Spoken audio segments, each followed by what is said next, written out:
Hello guys, welcome back.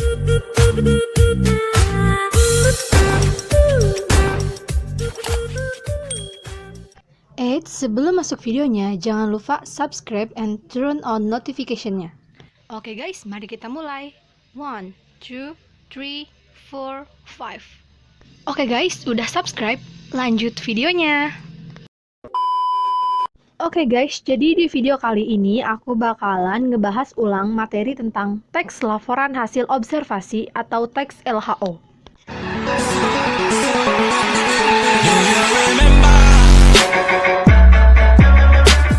Adapun pengertian dari teks laporan hasil observasi yaitu teks yang memberikan informasi secara umum tentang sesuatu berdasarkan fakta dari hasil pengamatan secara langsung. Informasi itu bisa meliputi objek tentang keadaan alam, keadaan lingkungan, hewan, tumbuhan, sosial, sebuah peristiwa, kesenian, dan kebudayaan. Ciri-ciri dari teks LHO adalah: pertama, bersifat objektif.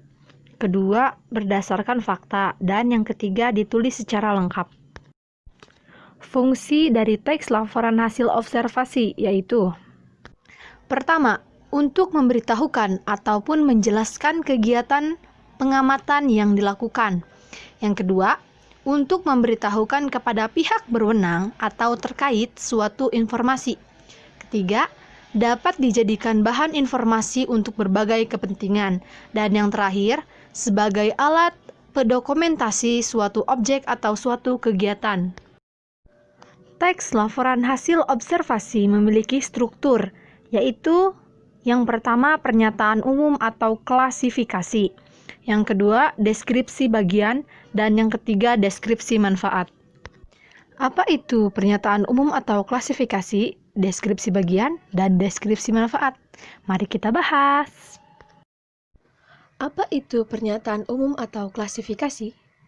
Jadi guys, pernyataan umum atau klasifikasi merupakan bagian pembuka atau pengantar yang berisi hal umum tentang objek yang akan dikaji dan dijelaskan secara garis besar saja.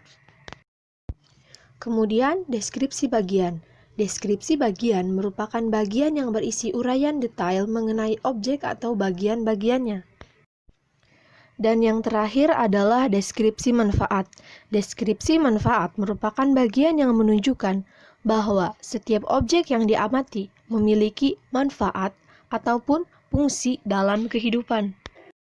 Setelah membahas tentang pengertian, ciri-ciri, fungsi, dan struktur teks laporan hasil observasi, maka yang terakhir kita bahas adalah tentang kaidah kebahasaan teks laporan hasil observasi. Oke, langsung saja. Yang pertama adalah kalimat definisi dan kalimat deskripsi. Kalimat definisi merupakan kalimat yang memberi penjelasan atau menjelaskan suatu objek.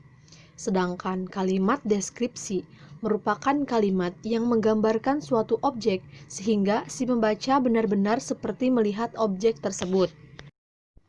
Kemudian yang kedua, terdiri atas kata kerja atau verba dan kata benda atau nomina. Yang ketiga adalah frasa. Frasa yaitu gabungan antara dua kata. Frasa dibagi menjadi dua, yaitu frasa nomina dan frasa verba. Contoh dari frasa nomina adalah wayang kulit. Contoh dari frasa verba adalah adik membaca buku. Kemudian yang keempat adalah klausa. Klausa yaitu kata yang memiliki subjek dan predikat. Yang kelima adalah imbuhan atau afikasi. Imbuhan terdiri dari awalan atau yang disebut prefiks, akhiran yang disebut dengan sufiks, gabungan antara awalan dan akhiran yang disebut konfiks, sisipan antara el dan er yang disebut infiks.